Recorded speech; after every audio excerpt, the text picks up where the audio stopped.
Hey everyone, Eggman here with another video, and today we have a top 16 breakdown for the One Piece Regionals held in Mexico this past weekend. I believe it was over 256 players, but didn't get a lot of info on that specifically, but I did get a lot of other information thanks to the Nest, the people who hosted this event. Make sure to check out their Facebook. They do have a lot of infographics, and they also did have the finals on their Facebook watch there, so if you guys want to see the gameplay there, it was it was Newgate, Moby Dick versus Trafalgar Law, which is, funny enough, the same one that was in Peoria at the same time, which is really interesting. Just spoilers, a different ending for that one. But also, if you guys want any deck lists for this event or any other event that happened this past weekend or even before that, make sure to check out my website, Eggman Events. Links in the description. It's where all these deck lists are as well. And let's just kind of jump on into it. So going into this top 16, we did have 5 Newgates, 1 being the Moby Dick that won the event, the other 4 being Straw Hats, 4 Kinemons, 3 Zoros, 2 Trafalgar Laws, 1 Emporio, and 1 Eustace Captain Kid as well. So pretty much the same kind of diversity that we've been seeing at the other events this weekend, only swapping the Emporio for Dofi, and maybe not even doing as well for Dofis as well. But Emporio is definitely kind of like a linearly the same kind of blue deck, the way that you just kind of build a big board kind of easier, you get that kind of free resources, but it's kind of a little bit unconventional of how you get that advantage there too. So but then Newgate always doing well, but still honestly not as good as I thought it would be doing, in the sense that I know a lot of people were playing it and bringing it, but only 5 spots in the top 16 is not too bad, especially since it is split between the Straw Hat and Moby Dick versions. And then also Zoro's been doing a little bit better on this one comparatively. I'm surprised Kinemon got his main spots, and very happy to see a Eustace Captain Kid in there too. So we're going to go over the top placing list for each one of these leaders, starting off with our first place list. So here is Sergio's first place Moby Dick version of Newgate. And again, we've been seeing this in our North American side as well and just pretty much I think every event that happened this weekend, where the Moby Dick version of this deck hasn't been seeing any play in the weeks leading up to this event. It's been strong, no doubt about that, but especially since it is going to get hit, the fact that Moby Dick is going to be banned on the release of set 3 over here in North America. But I think most people are just like, yeah, the Straw Hat version is just better. Why would we run this version? And it's back. It's just way better than I think a lot of people were thinking about. So just the idea that you are able to just go big and go that. Something different about this one compared to the other ones is this is, I'd say, even more traditional, with the idea that we do have Newgate actually in the list. I think a lot of people were not running it as well. The fact that we do have the Radical Beam, Seaquake, guard points, not too silly there with Vista, and then also the Otama. Only no actual Straw Hats besides Sanji, just being able to use as a 2K counter, but also if you want need to take your life 1 lower, you can do that. Squad's also very good at that too. And then also Mass Deuce for another 2K counter, and also can KO something with 2K power less, which is sometimes nice. So we do have that there. I like Beppo usually, but this is a little bit cheaper, so there's that. And then just kind of the usual suspects for there. Marco's still a really, really strong card for this archetype. Even just for the leader in general, he does a lot of good stuff. So don't have a lot more for there. Congratulations to Sergio for their first place finish with this build here. Also, real quick, here is the top placing Straw Hat version of the deck. Nothing, honestly, I feel like I've imported this deck word for word. So this is Xavier's top 4. It's pretty understood what this version of the deck I think looks like. The Radical Beams, guard points, your own personal ratios for there, but Luffy's great, Ace great, and Newgate's great. This is kind of a little bit aggressive for the top end with no counters, I'll say, but they're good cards, so why would you not do that? And then just a lot of your 2Ks and Vistas and stuff. So I've seen this deck top a dozen times, almost specifically this deck list, no doubt. So anyways, congratulations to Xavier there. Next up, we have our second place Trafalgar Law. This was by Joshua. And this is an interesting version of this build. I always say Trafalgar Laws are very, very personal to whoever's playing and building the deck, and this one's no different. The fact that we do have the 8-drop Captain Kid, which I've been... This card still puts in a lot of work, and I think it's very, very good. So this is something I think is okay to be put in this deck, especially since it is very, very blocker heavy 1-drop. So it's not too difficult to get this off and into the deck, which is nice. 2-2 split between Jet Pistol and Radical Beam, which is honestly pretty common for what I've been seeing.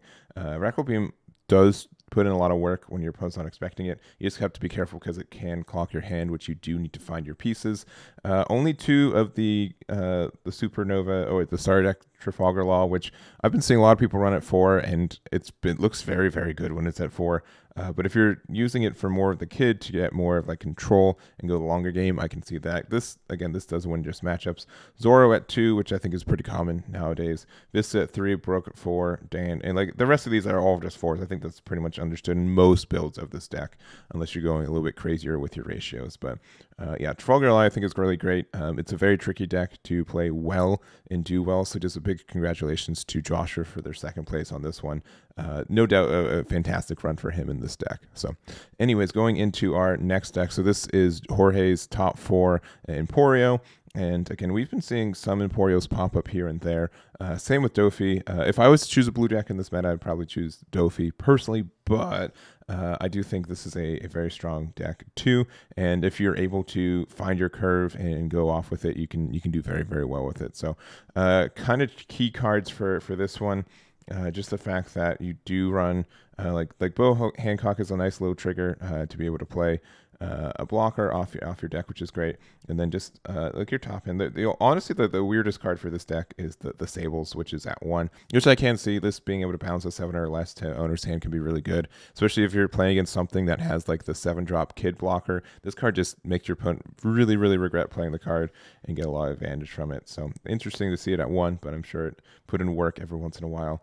And unfortunately, like you have to build this deck pretty particular with all your impel downs, and you only have so many impel downs in your card pool. So you can't be too creative with your ratios and card choices. But I think that this is definitely a deck that rewards a really good player at the build instead of necessarily the build of it. So congratulations to Jorge for their finish there. And then next up we have our top 8. This is Enrique's Kinemon. And again, we've been seeing Kinemon's been kind of waxing and waning. I personally think it has a pretty bad matchup against Straw Hat a lot of the time. So at least the Straw Hat version of Newgate, which I would still argue is the most popular run build in the game. I also think it sometimes has issues against Zoro, which either deck I think makes up probably at least a quarter of the metagame at any given point. So if not more, maybe a quarter to a third. So, but it is good for what it does, and I think people are trying to adapt to that and make some choices. Particularly like just the fact that I think more people are just running more 2Ks. So for example, Carrot, or I see people run Tony Chopper. It's just things that like none of them have helpful like archetype names, right? Because there's Izo and Scratch and Poo are both just great because they're both supernovas, and Wano, which can be found with Bonnie and Momo, but other than that, just kind of stinks. Also, I've been seeing a lot of people just run 3 Okiku, which is really interesting too. Even though it's like your best play turn 2 if you have it. I do agree, like once you see it and you establish it, it's just kind of in a bad spot. So I've seen, 4 Yamatos I think is definitely the way here, and it helps you out there. But it is really interesting to see that it's just at so low numbers. But again, you just have so many like ways that this is just dead in hand a lot of the time that I understand that too. I think 2 7-drop useless kids is just the meta for this now. I think so many people are running it. It just helps you out so much in a lot of ways. It stinks that's not a Wano country, but it's helpful there. And then also Odin, only 3 copies instead of 4. I do always say, like, if you see this card on curve, especially like a curve early with your Kinemon effect, you are in a really, really good spot to just start taking the game. So interesting, like, but I do agree, like once you see 1, you're done, and you don't need any more than that, and it can just be clogging your hand, especially since you have no way to cycle or discard cards from your hand. I understand why you only run this at 3, but again, you really, really like seeing this as much as you can. So anyways, nothing too peculiar from there. I do like Sekiro Yamato, hope it did well, and that will be it for this one. So again, congrats to Enrique for there. Last 2 decks, we do have our top 16. So this is Gilberto's Zoro, and I don't have a lot to say about Zoro.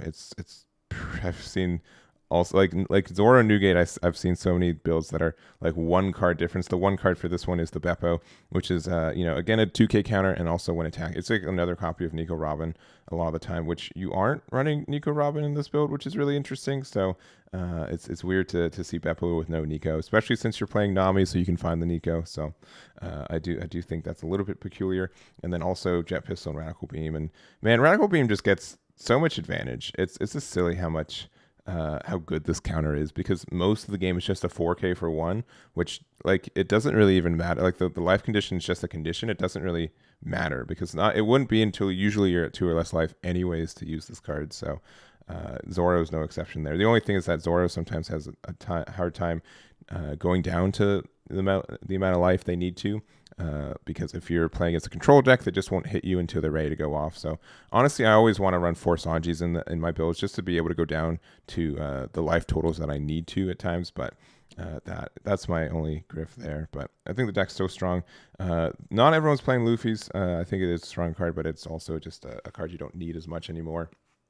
And I think that's about it for this one. So congrats to Gilberto for their finish there. And to wrap it up, we do have another Eustace kit. This is Ámbar's version of it. And this is a lot different than the builds that I've been running. So I definitely would have played a Eustace kit if I wasn't doing the production for Peoria for this weekend. So but definitely not this build. This build's a little bit different, mostly on the top end. The top end is where this build super differs. So it is running the Odins and also 4 of the 7-drop Eustace Captain Kids. Like it's normally you want to run all the 8 drops and just go from here. But this is, I think, a way more kind of aggressive build and just value based. The fact that you do have like Yamatos there and Cat Vipers, both these can just be played and then also build board while also getting rid of your opponent's board. No Kikus. I think Yamato is just better than Okiku by and large for what it does. It's just a bigger swing. It just helps you out there. 4 X-Drakes as well, like the most I've ever seen of this card in a deck. And then also 2 of the Odins too, which you can be used there. The only thing with Odin is that the best card you can get from this is Raizo from your deck, which is okay. You can also get Izo as well if you want to like on play get the rest of something, but it is just very aggressive, which paired up with your Eustace Captain Kid effect to be able to attack twice is very great. The only thing I would change is that I would consider playing the 4-drop X-Drake as well. I think that's a good card for this deck and for your leader and stuff. It only boosts up your Supernovas and Navy, but that's really good there. And then also 5 event cards. Again, like most like green players either play like 4 or 5 are like no event cards, right? Like it's just such a personal choice for which one you like more. And Ámbar just definitely wanted to get some Punk Gibson and Paradise Waterfalls in play. So that's it for this one. Again, congrats to Ámbar. And again, that's going to be it for our video. Again, make sure to check out the website for not only this event, but all the other ones I've been covering. Should be a really good database for deck lists and events and everything else. And that really should be it. So thank you guys so much for watching. I do appreciate it. And I'll catch you all next time.